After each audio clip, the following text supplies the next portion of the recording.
하나님 말씀 마가복음 4장입니다. 마가복음 4장 26절로 32절에 있는 말씀 저와 여러분이 교독하겠습니다. 제가 먼저 읽고요. 마지막엔 같이 읽겠습니다. 또 가라사대 하나님의 나라는 사람이 씨를 땅에 뿌림과 같으니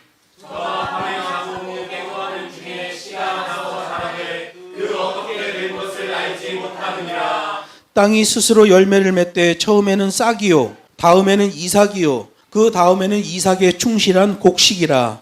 열매가 익으면 곧 맛을 내나니 이는 추수때가 이르렀으니라. 또 가라사대 우리가 하나님의 나라를 어떻게 비하며 또 무슨 비유로 나타낼꼬. 여자씨 하나와 같으니 땅에 심긴 때는 땅 위의 모든 씨보다 작은 것이로되. 같이 하겠습니다. 심긴 후에는 자라서 모든 나물보다 커지며 큰 가지를 내니 공중의 새들이 그 그늘에 깃들일 만큼 되느니라. 아멘. 오늘 본문 말씀을 가지고 겨자씨에 깃든 소망이라는 제목으로 하나님 말씀을 증거하겠습니다. 겨자씨는 보잘것없이 작지요. 성경이 말합니다. 그러나 그 안에 생명이 있다라고 말씀하시는 거예요. 우리 마음속에 있는 천국도 마치 겨자씨가 자라는 것과 똑같다는 말씀이에요. 겨자씨 말씀하신 다음에 천국을 말씀하시잖아요. 마치 겨자씨가 자라는 것처럼 우리에게 있는 천국도 성장하게 된다는 거예요. 그런데 제일 중요한 게 뭐예요? 순수성이죠. 우리 복음은 너무너무 순수해서 뭐랑 섞이면 안 돼요. 섞이면 복음의 색깔이 다 없어져 버립니다. 우리 기독교 복음은 절대로 섞이면 안 돼요. 사역을 하다 보니까 장례식장에 갈 때가 참 많아요. 지난주에도 박수자 전사님 어머니가 90이 넘는 나이에 돌아가셔서 제가 장례식장에 갔다 왔어요. 어제까지 같이 예배를 드리던 분이 오늘은 주검 너머에 계시기도 해요.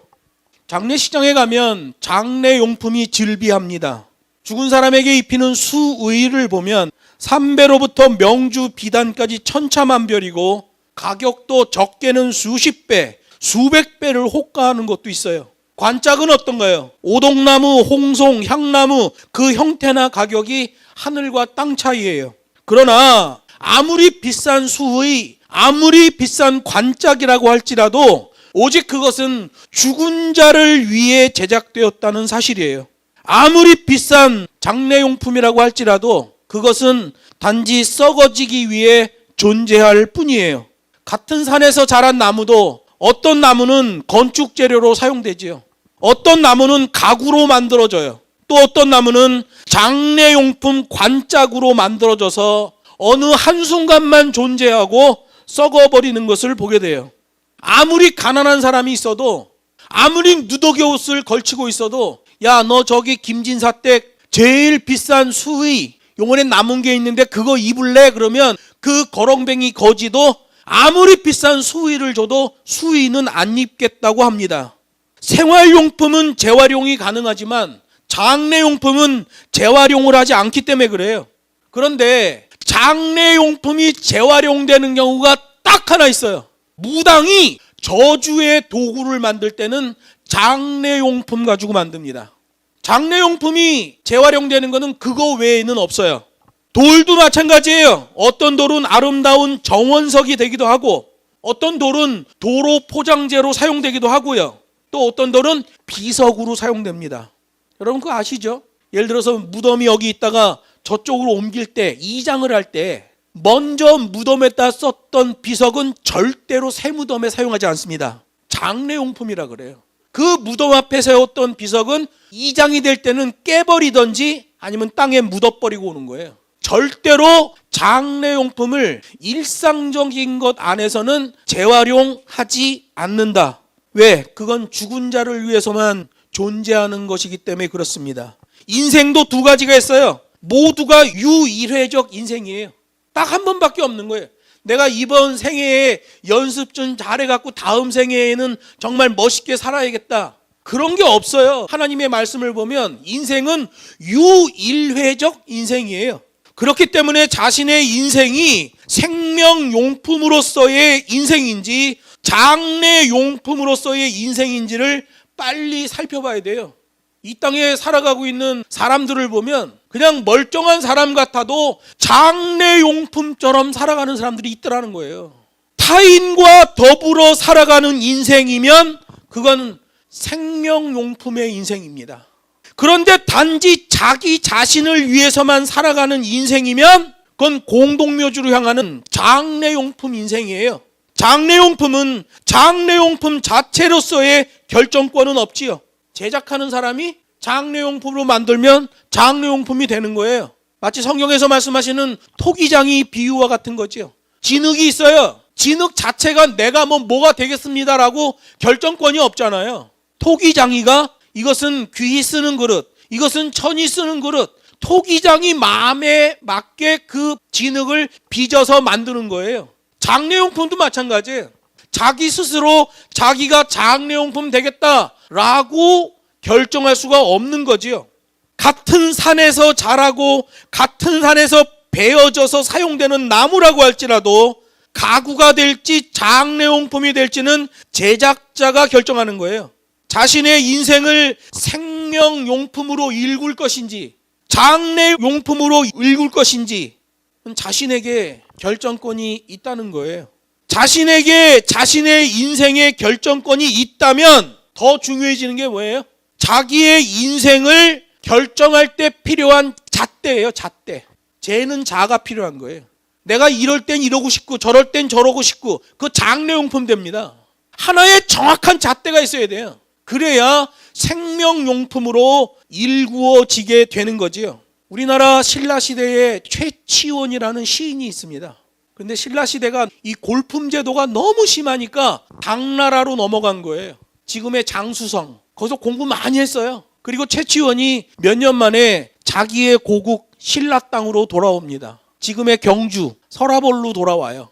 서라벌로 돌아왔는데 진골, 성골, 쌈질해야 되는데 도저히 견딜 수가 없는 거예요. 그래서 최치원이 다시 당나라로 넘어가요. 당나라에 큰 현을 하나 맡아서 현감이 됩니다. 이 최치원의 시가 얼마나 유명한지 최치원을 연구한 논문만 중국에 2만 개가 넘습니다. 우리 한반도 땅에서 태어난 사람인데 도저히 이 땅에 주도권 싸움을 하는 헤게모니 싸움을 하는 사람들 사이에서 견딜 수가 없어서 당나라로 가고 결국 당나라에서 생을 마감하게 돼요. 그 최치원이라는 사람이 시를 하나 썼는데요. 소지 문전 일조로 계리사나 유천지라는 시를 하나 써요. 산에 있는 절간에서 웃으며 문을 열고 나오니 그 산사 앞에 길이 하나가 나 있는데 그 길을 따라서 쭉 하산을 하고 내려왔다는 거예요. 길이 하나니까 그냥 그 길을 따라서 내려왔는데 내려와서 보니 유천지라 길이 1000갈래로 나누어지더라는 거예요. 그러면서 시가 계속 연결돼요. 산에서 내려올 때는 분명히 길이 하나였는데 산을 내려오면서 보니까 길이 하나하나 늘어나더니 나중에 보니까 1000갈래의 길로 나누어지더라. 분명히 그 1000갈래의 길에서 내가 가야 할 길이 하나가 있는데 도저히 내가 그 길을 찾을 수가 없구나. 누구든 자기 인생에 대하여 그 유일한 한 길을 찾지 못하면 그 인생은 장래용품이 되는 거예요.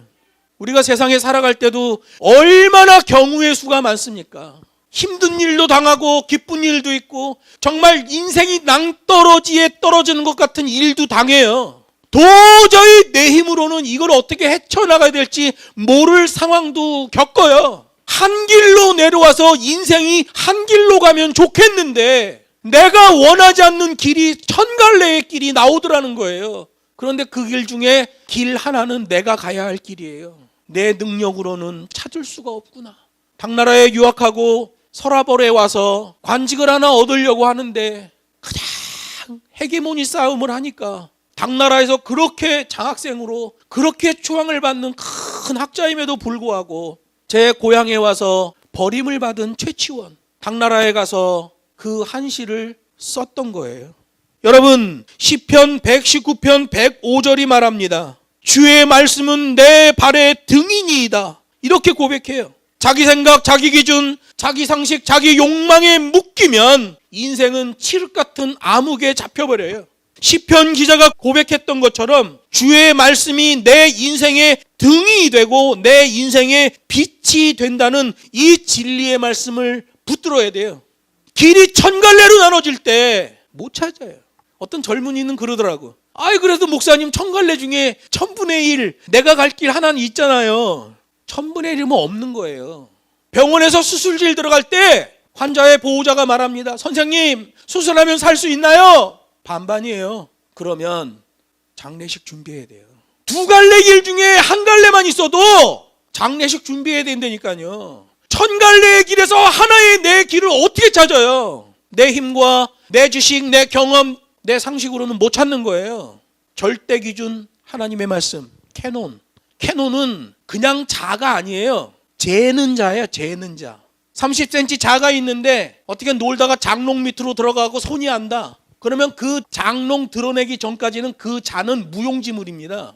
정리 안 된 책상 서랍 안에 자가 들어있는데 눈에 안 띄어. 그건 10년 지나도 못 쓰는 자예요. 성경은 라틴어로 캐논이라고 그래요. 캐논은 장롱 밑에 들어가 있는 자가 아니에요. 정리 안 된 서랍 속에 있는 자가 아니에요. 내가 지금 가지고 있으면서 언제든지 갖다 들이댈 수 있는 재는 자예요. 재는 자. 하나님의 말씀은 캐논, 재는 자로 우리에게 있는 거예요. 그래서 시편 기자가 말하는 거예요. 하나님의 말씀은 내 발의 등이요 내 발의 빛입니다. 여러분, 시간적인 차이가 있을 뿐 사람들은 장래용품으로 살아가는 거예요.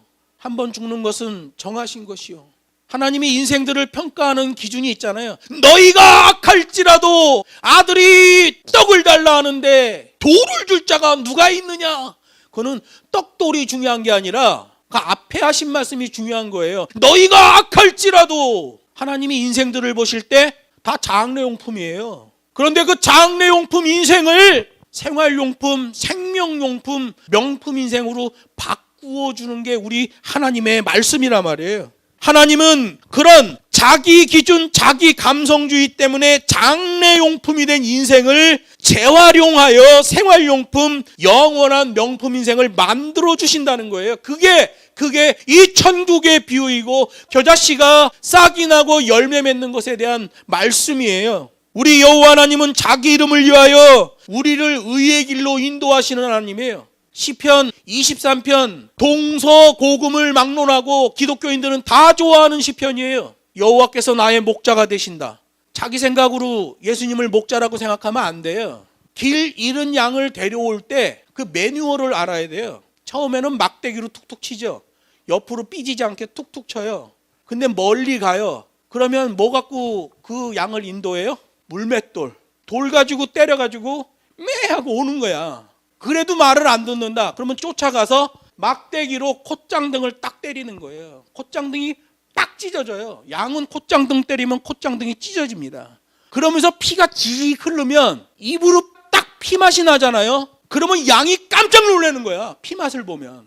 양은 풀을 뜯는 짐승이잖아요. 피맛을 보는 순간 이 양이 공포에 질려요. 그때 목자가 그 양의 다리를 잡아갖고 메고 오는 거예요. 나를 인도하시는 하나님, 그러면 피를 내는 하나님까지 생각하고 있어야 돼요. 그런데 우리를 의의 길로 인도하시려고 하는데 하나님이 그렇게 인도하시려는 목적이 뭐예요? 우리가 이뻐서 아이고 천만의 말씀 만만의 콩떡이에요. 우린 다 장래용품이에요. 그런데 성경이 말해요. 자기 이름을 위하여 의의 길로 인도하시는도다. 하나님의 이름을 걸고 언약을 내시잖아요. 카라트 언약을 내놓으셔요. 하나님도 지켜야 되고 인생도 지켜야 돼요. 근데 인생은 원래 처음부터 안 지켰어. 선악과 사건부터 장래용품으로 바뀌어버렸어요. 근데 그 재활용을 시켜주는 거예요. 뭘로? 자기 이름을 위하여. 하나님이 자기의 이름을 걸고 장래용품 같은 우리를 생활용품 만들어 주시겠다고 약속을 하신 거예요. 1997년에 세계적으로 유명한 두 여자가 며칠 차이로 죽었습니다. 1997년 8월 31일 영국 다이애나 비가 죽었습니다. 30대의 젊은 여자였어요. 부귀 영화의 절정을 이루던 여자예요. 다이애나 비의 몸에 붙인 물건은 그 누구도 흉내낼 수 없는 최고의 명품들이었어요. 그런데 그게 다 장래용품이었어요. 그로부터 5일 후에 1997년 9월 5일에 인도 캘커타 깔리사원 옆에서 테레사 수녀가 죽습니다. 80살 노파예요. 날마다 번갈아 가면서 입는 사리 옷 하나밖에 없어요. 얼굴에는 깊은 주름이 있어요. 미모라고는 찾아볼 데가 없어요. 저도 이 테레사 수녀가 운영하는 죽음을 기다리는 집에 가서 2주 동안 자원봉사한 적이 있어요.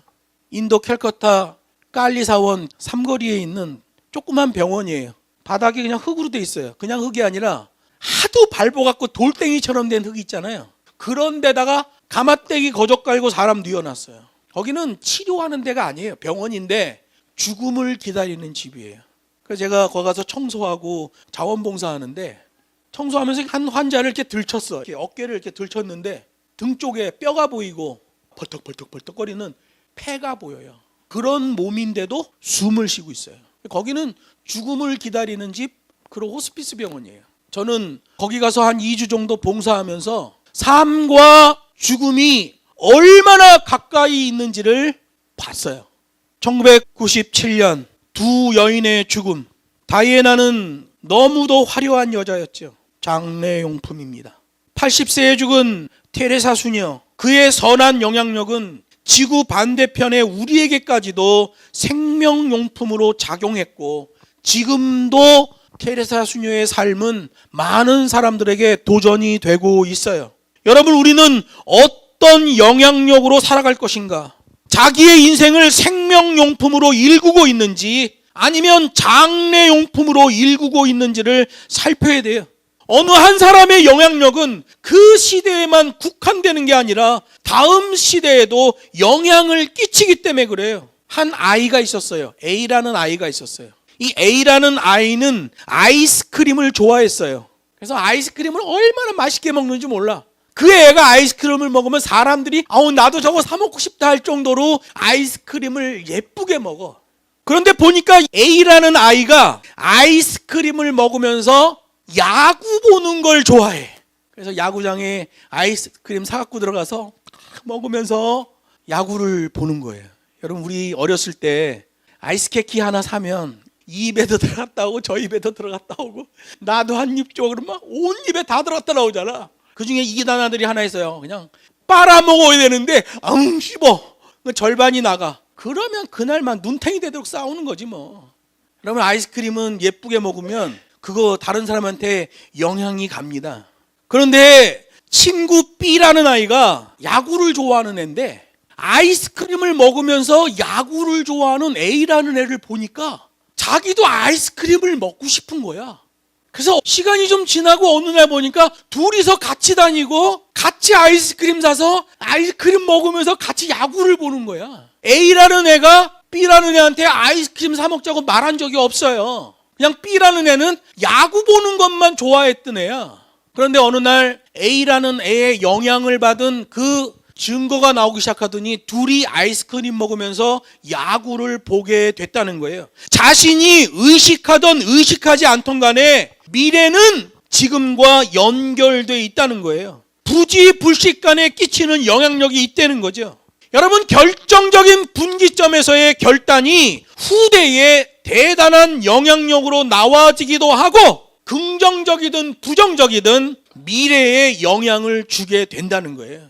우리가 여기서 예배할 때에 저 유아실에 있는 아이들한테 우리의 모습이 어떤 영향을 준다는 거예요. 거기에 맞추어 사역하신 게 예수님이에요. 여러분, 자기에게 가르침을 받는 사람들을 가지고 있으면서 내 삶을 그들에게 오픈시키는 게 얼마나 힘든 줄 아세요? 먹고 싶은 것 있어도 못 먹어요. 하고 싶은 것 있어도 제대로 못 해요. 얘들한테 그 영향이 갈까 봐. 저는 북경에서 새벽 5시부터 새벽 예배 시작되면 밤 10시까지 강의했어요. 안식년을 한 번도 못 해봤어. 안식년만 해봤어. 안 쉰 거야.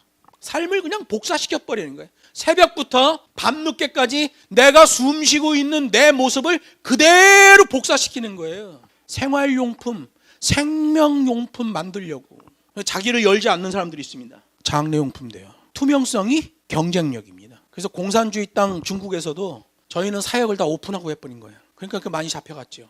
자기의 인생을 생명용품으로 일굴 것인가, 장례용품으로 일굴 것인가, 어떤 영향력으로 살아갈 것인가, 그 결정적인 분기점이 우리 앞에 계속 나타나게 된다는 거예요. 여러분, 그것을 분별할 수 있는 분기점 타이밍을 찾아야 돼요. 아까도 말씀드렸지만 절대 기준, 재는 자로서의 하나님의 말씀을 내 삶에 갖다 들이대야 되는 거예요. 성경에 보면 두 아들을 데리고 남편을 따라 이방으로 간 나오미 여인에 대한 말이 나옵니다. 베들레헴에 살았죠. 베들레헴이죠. 근데 베들레헴이라는 말이 떡집이라는 뜻이잖아요. 근데 아이러니컬하게 떡집에 기근이 들었어요. 떡집에는 떡이 있어야 되잖아요. 떡집에 기근이 들었다고 성경이 말해요. 이방 모압 지역에 가서 10년 정도 살았는데 거기서 남편도 죽고 장가 갔던 두 아들도 다 죽었어요. 나오미 혼자 남았고 두 이방 며느리가 남았어요. 나오미 입장에서는 도저히 이방에서 살아갈 방법이 없는 절망적인 상태예요. 장례용품 정도가 아니야. 완전히 인생 쫄딱 망해버린 거예요. 그래서 결국 나오미는 자신의 고향 베들레헴으로 돌아가기로 결심해요. 그리고 모압 여인 두 며느리에게 말합니다. 너희의 고향으로 돌아가라. 我现在没办法了. 나는 지금 방법이 없다. 내 아들도 죽고 내 남편도 죽고 이방 여인 니들 둘 데리고 유대 땅 베들레헴으로 가봐야 방법이 없다. 방법이 없어. 그러니까 그래도 니네 고향에서 니네가 사는 게 살 수 있는 방법이 되지 않겠냐. 그래서 두 자부에게 말합니다. 더 이상 심각해지지 말고 너의 고향으로 돌아가라. 첫째 며느리 오르바는 자기의 길로 갔어요. 그런데 둘째 며느리 룻은 끝까지 어머니를 쫓아갈 거라고 고백합니다. 어머니의 하나님이 나의 하나님이 되고 내가 죽는 것 이외의 일로 어머니 곁을 떠난다면 하나님이 나에게 벌을 내리시기를 원합니다. 세상에, 이방 여인 둘째 며느리가 하나님을 향한 그런 엄청난 결단을 했을 때 늙은 나오미는 그 며느리를 버릴 수가 없는 거예요. 하나님께서도 그 신앙 고백을 한 룻, 그 룻을 하나님의 백성으로 인정하셔요. 그래서 룻기를 보면 세 여자가 일어나서 베들레헴 쪽으로 가고, 세 여자가 일어났는데 동사는 단수예요. 여러분, 헬라어와 히브리어는 성수 격이 완전히 일치돼야 돼요. 동사도 여자가 같냐 남자가 같냐 주어가 안 나와도 동사만 봐도 여자가 같는지 남자가 같는지 단수로 같는지 복수로 같는지가 다 나와요. 성수 격이 일치돼 있단 말이에요. 분명히 세 여자가 일어났어. 시어머니 며느리 둘, 세 명이 일어났는데 세 명이 걸어갔는데 전부 다 단수 동사야. 여성 단수. 그러면 이 원문을 보는 사람들은 이거 성경 이거 잘못된 거 아닌가? 아니, 세 여자가 움직였으면 복수 동사를 써야 되는데 어떻게 단수 동사지?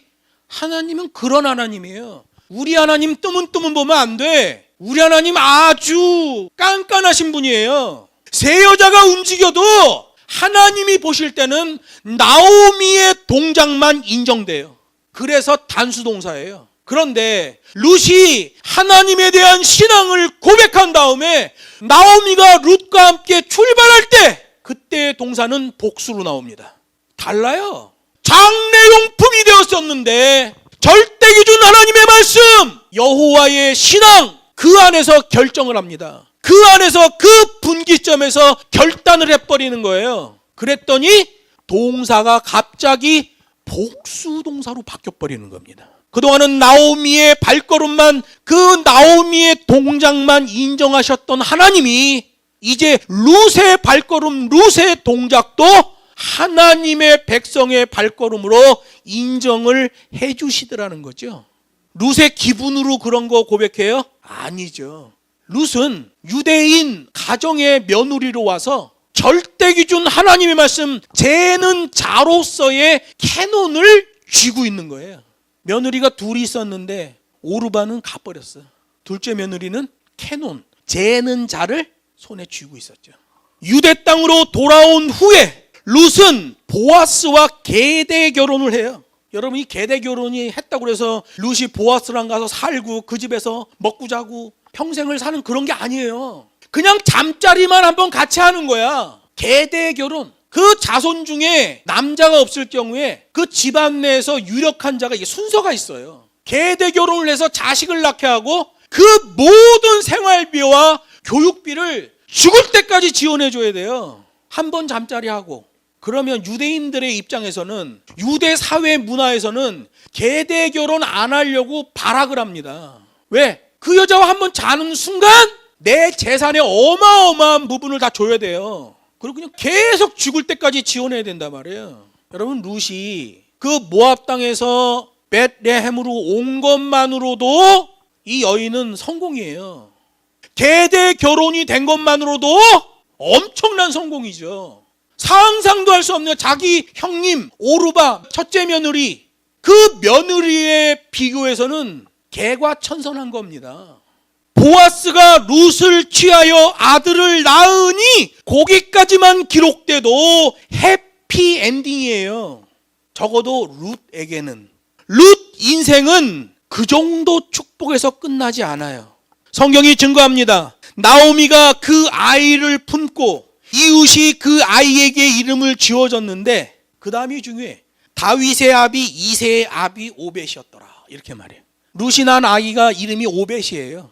핏덩이 오벳이 태어났을 뿐인데 아직도 태어나지 않는 역사의 인물들이 언급돼요. 오벳이 이새를 낳고 이새가 다윗을 낳는 거예요. 그냥 보아스하고 계대 결혼 한번 하고 잠자리 한번 하고 평생 먹을 거 입을 거 지원받는 것으로도 성공인데, 해피엔딩이 충분한데 그 정도가 아니다라는 거죠. 여호와 하나님의 계명 안에서 자신을 생명용품으로 일구었을 때 이 룻이라는 여인은 이스라엘의 미래 역사를 새롭게 열어가는 한 여인으로 기록되잖아요. 복음서에서도 예수님의 족보를 말할 때도 이 룻이라는 여자가 등장한단 말이에요.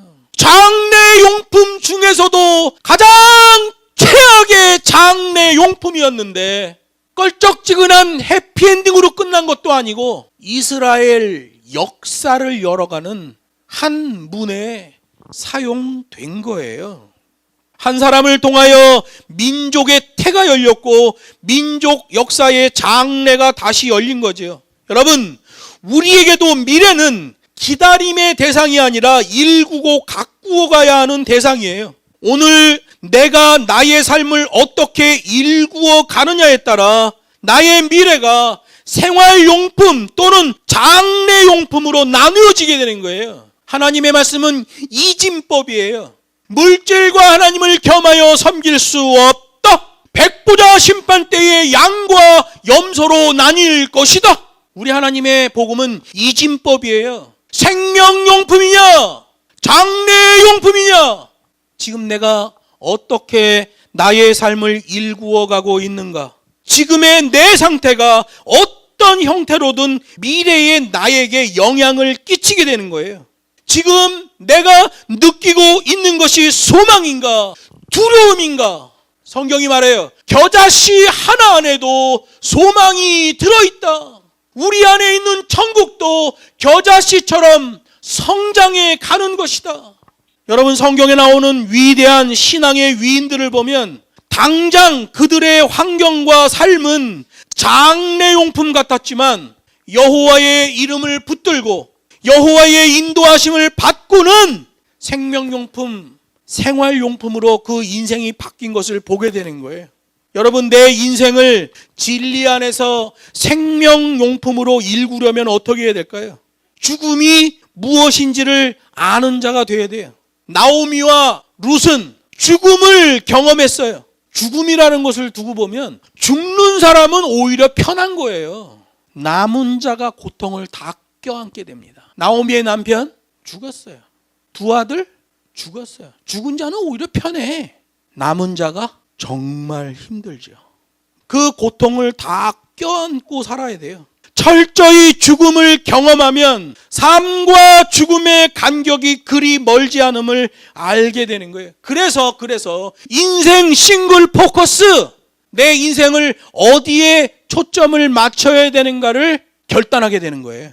룻은 죽음 이후를 책임져 주실 하나님께 자신을 의탁했지요. 여러분, 모든 인생들에게 하나님을 찾고 하나님을 아는 접촉점은 나의 죽음에서예요. 우리 기독교는 나의 죽음에서 하나님을 만나는 거예요. 내가 뭐 예수 믿고 잘 살아보려고 신앙생활한다. 그건 전부 감성주의 자기 욕망입니다. 저는 중국에서 사역할 때 사람들이 나한테 와서 막 물어봐요. 목사님, 선교가 무엇입니까? 저는 선교학을 한마디로 정리해요. 깐데 똑까 나가 죽어. 많은 선교사들은 선교지를 징검다리 삼아 한국에 있는 좋은 교회 담임 목사 가려고 합니다. 그래서 사연을 많이 만들어내. 사람들 감성을 자극해요. 선교는요, 거기서 죽는 거예요. 나는 우리 학생들한테 가르치면서 유언했어요. 내가 죽으면 내 뼈가루를 만리장성에 뿌려달라. 살아서 예수 믿는다는 건 다 거짓말입니다. 자기 죽음에 닿아 있는 신앙이어야 그 진짜 신앙이고요. 결정적인 분기점에서 결단할 수 있는 신앙이 되는 거예요. 이 시대는 자기 욕망 사역, 자기 발전 사역이 얼마나 많은지 몰라요. 아프리카라는 나라는 역삼각형으로 되어 있잖아요. 동쪽에 맨 끝에 이집트가 있어요. 서쪽에 맨 끝에 모로코가 있어요.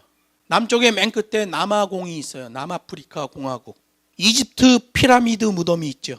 2.5톤짜리 돌 230만 개, 밑변의 길이가 230m, 높이가 144.6m짜리 무덤이 있습니다. 나일강 유역을 호령했던 파라오들의 무덤이에요. 어마어마한 크기의 무덤입니다. 아프리카 서쪽 모로코 라바라는 데 가면 모하메드 5세를 위한 영묘가 있어요. 영묘. 죽음의 궁전이란 뜻이죠. 그 영묘에 들어가면 2층 발코니에서 1층에 있는 관짝을 볼 수 있어요.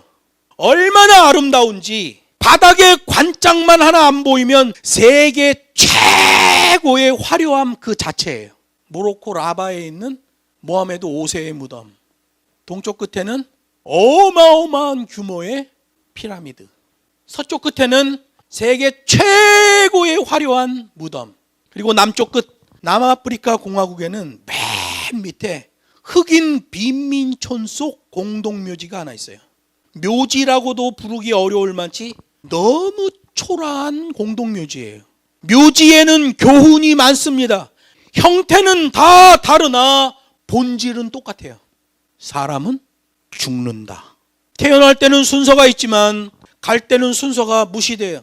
저는 목회자로서 장례를 많이 치러봤어요. 80세가 넘은 노인부터 태어난 지 7일밖에 안 된 아이의 장례도 치러봤어요. 죽음엔 정해진 때와 시간이 따로 없어요. 9.11 테러 2011년 9월 11일 출근 시간에 발생한 사고예요. 어마어마한 사람이 죽었죠. 챌린저호 우주선 폭파 사건, 사람들이 일을 마치고 귀가하는 시간, 퇴근 시간에 발생한 사건이에요. 모든 시간이 나의 죽음의 시간이다. 출근 시간에도 수도 없는 사람이 죽어나가고 퇴근 시간에도 수도 없는 사람이 죽어나가고 내가 잠자고 있는 사이에도 수도 없는 사람이 죽어나가는 거예요. 죽음은 내가 결정할 게 아니다. 그리고 나로부터 멀리 떨어져 있는 것도 아니다. 우리나라 재벌 2세가 미국에서 유학을 하다가 한국에 잠시 들어왔던 일이 있어요. 집에서 자기 아버지 회사 선풍기를 켜놓고 자다가 죽어버렸어요. 죽음엔 장소가 따로 없어요. 죽음은 결코 멀지 않아요. 내가 지금 내쉰 숨을 다시 들어쉴 수 없으면 죽은 거예요. 어떤 건강 강사는 건강법을 강의하면서 내 나이가 지금 80인데 두고 보십시오. 내가 말하고 있는 건강법으로 지금까지 내가 산 것보다 더 많이 더 길게 살 것입니다. 그래서 기네스북의 최장수 기록자로 남겠습니다. 라고 호언장담을 하더니 그 글을 쓰고 며칠 후에 교통사고로 죽어버렸어요. 그가 말하던 죽음은 그의 것이 아니었어요. 여러분, 산다는 것은 죽는 거예요. 그래서 성경이 말합니다. 한 번 죽는 것은 정해진 것이다. 너희가 악할지라도 우린 다 장례용품이에요. 그래서 하나님 앞에 올 때마다 주님, 저는 죄인입니다 하고 예배 가운데 들어오는 거예요. 예배는 드리는 것도 아니에요. 예배는 하는 것도 아니에요. 동참이에요. 장례용품이 된 인생들을 하나님의 언약을 주시고 거기에 순종하는 자들이 하나님 앞에 나올 때 그들을 불쌍히 여기셔서 위로부터 밑으로 하나님의 긍휼이 배설되어질 때, 그래서 라틴어로 예배를 오푸스데이라고 그래요. 하나님께 속한 예배, 하나님의 소유된 예배. 예배는 인간이 뭐 이런 거 만들어 갖고 하는 게 아닙니다. 인간이 드릴 수 있는 것도 아니에요. 인간이 할 수 있는 것도 아니에요. 하나님이 배설하신데 동참되는 거예요. 하나님, 장례용품을 또 불러주시니 감사합니다. 요한일서가 말하는 거예요. 누구든지 자기가 죄 없다는 자는 하나님을 거짓말하는 자로 만드는 것이다. 우린 다 장례용품이에요. 그런데 정해진 시간, 정해진 장소에 배설되는 하나님의 예배를 통하여 오늘도 내 인생이 하나님의 재는 잣대로 점검되는 거예요. 하나님, 장례용품을 불러주시니 감사합니다 하고 하나님 앞에 찬양하는 거예요. 예수님의 구원의 복음을 단 한마디로 표현하면 해골 정수리에서 나오는 복음이에요. 예수님이 골고다 언덕에 못 박히시잖아요. 골고다 언덕은 중국어로는 끄거타라고 그래요. 끄거타. 원래 발음은 굴골토예요. 굴골토. 근데 발음하기가 진짜 힘들잖아. 요즘 우리나 발음하지 조선시대 성경 번역될 당시에 사람들은 굴골토 발음 못해요. 굴골토가 뭐예요? 해골이죠. 예수님의 십자가가 해골 정수리에 섰어요. 예수님의 십자가의 보혈이 해골 정수리로 쏟아지기 시작했어요. 해골 정수리에 쏟아진 보혈의 피가 그 피에 참예 되어진 수많은 해골들을 살리게 된 거예요. 우리 기독교에 보면 해골 복음입니다. 골고다 복음이에요. 자기 기분 내키는 대로 믿음 생활하는 그런 종교가 아니에요. 자기 욕심을 위해 하나님을 빙자하거나 하나님을 이용하려 하지 말고 자기 자신의 죽음을 하나님께 의뢰하는 기독교 신앙을 가져야 돼요. 나는 본질상 해골일 수밖에 없다 라는 것을 의식하는 자들만 생명용품이 되는 거예요. 80년 후에 우리 대부분은 땅속에 해골이에요. 룻은 생명용품이 됐지만 오르반은 공동묘지 해골로 사라져버렸어요. 장례용품으로 끝나버렸어요. 기준은 하나님의 절대 매뉴얼, 절대 계명, 재는 자로서의 하나님의 말씀을 맺습니다. 성경은 겨자씨 안에 생명이 들어있고 그 나무가 자라면 새가 깃들 수 있도록 큰 나무가 된다라고 말해요. 씨앗 한 알이 죽으면 많은 열매를 맺고 죽지 않으면 그냥 썩어버릴 것이다 라고 말씀하셔요. 나는 복음적 영향력을 가지고 있는 사람인가? 나는 생명용품인가? 장례용품인가? 나는 내 이웃과 내 뒤의 세대에게 어떤 영향을 주고 있는가? 지금 예수 믿는다고 하면서 자기밖에 모르는 사람들이 얼마나 많습니까? 모든 그리스도인들의 기준은 복음의 승리, 하나님께 영광이 기준이 돼야 돼요. 그게 요동하지 않는 기준이에요. 내가 무엇 하나 할 때 천갈래로 갈라진 길에서 어느 하나를 선택할 때 이게 복음의 승리를 일구고 하나님께 영광이 되는 일인가? 그 잣대를 갖다 들이대보면 돼요. 그 잣대를 들이댄 사람이 사도 바울이에요. 나는 지금도 내가 달려갈 길을 다 달려갔다고 생각하지 않습니다. 나는 지금도 주님의 그 표대를 향하여 달려가고 있습니다. 장례용품인데 생명용품으로 달려가고 있는 사람이죠. 그래서 성경에도 보면 누가 어떻게 하고 죽었더라, 이거랑 이렇게 살았더라, 죽었는데 살았더라 라고 표현해 주는 게 달라요. 성경 읽을 때 한번 그 구분해 보세요.